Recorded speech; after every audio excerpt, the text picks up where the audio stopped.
শুক্রবার আসা মানে হলো নিজের বাপের বাড়িতে চলে আসা ছেলে মেয়েদেরকে নিয়ে, কারণ স্কুল মাদ্রাসা তখন বন্ধ থাকে সবার, তাই চলে আসা। যাই হোক, এখানে কিউট একটা লাউ ধরে আছে, তারপরে লাউ পাতাগুলা অনেক কিউট, একবারে ছিঁড়ে ছিঁড়ে পাতা দেখা যাইতেছে, খুব সুন্দর এই জিনিসটা দেখতে। এখানে আবার গাছের মধ্যে আমের ফুল দিছে, আমাদের গাছটাতে মাশাআল্লাহ অনেকগুলো আম ধরে, বলার বাইরে। যাই হোক, আরেকটু সামনের দিকে এগিয়ে যাই। এখানে জ্বালা রইতেছে সবাই মিলে, মাশাআল্লাহ পাথরটা একবারে খুব সুন্দর দেখা যাইতেছে জ্বালার কারণে। যাই হোক, আরেকটু সামনের দিকে এগিয়ে যাই, কারণ সামনের দিকে আমাদের জমি আরেকটা আছে, ওইখানেও আব্বু অনেকগুলো সবজি করছে। আমার আগে ভিডিওগুলো যারা যারা দেখছেন ওই ভিডিওতে তারা অবশ্যই দেখছিলেন ওই সবজিগুলা। এখন আজকে দেখতে আসছি অনেকদিন পরে ওই সবজিগুলো কীরকম হয়েছে। এই যে লাউ, প্রচুর পরিমাণে লাউ ধরে আছে, কিন্তু এখন আর কেউ লাউগুলা খায় না, কাউরে এমনি দিলেও খায় না, এরকম একটা অবস্থা।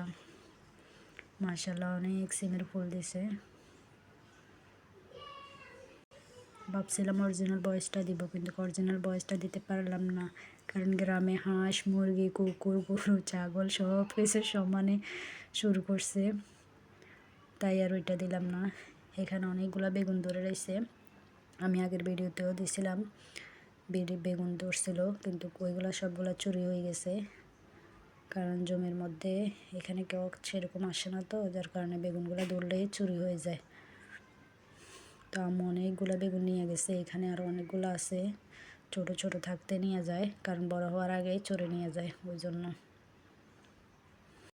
নিজেরা শুধু একা একা খেলে তো হবে না, চোরেও কিছু খেতে হবে, তাই চোরেরগুলো চোরে ভাগ করে নিয়ে যায়।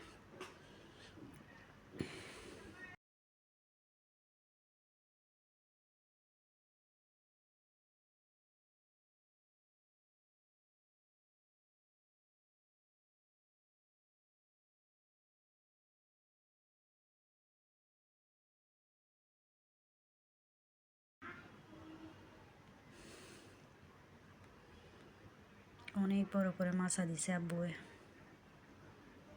শুধু সবজি আর সবজি, চারপাশে শুধু সবজি আর সবজি। এই যে কিউট কিউট তিতা করলা, কিউট না কারণ এগুলো খেতে অনেক তিতা, তারপরে কিউট বললাম আর কি। সবচাইতে বেশি ভালো লাগতেছে এই জমিগুলো দেখে। এই যে আমার আম্মু যে কিউট কিউট বেগুন নিয়ে আসছে আর তিতা করলা নিয়ে আসছে, এগুলো আজকে আমি নিয়ে যাব সবগুলা, এগুলো বক্তা খেতে সেই স্বাদ পোড়া দিয়ে। আল্লাহ হাফেজ।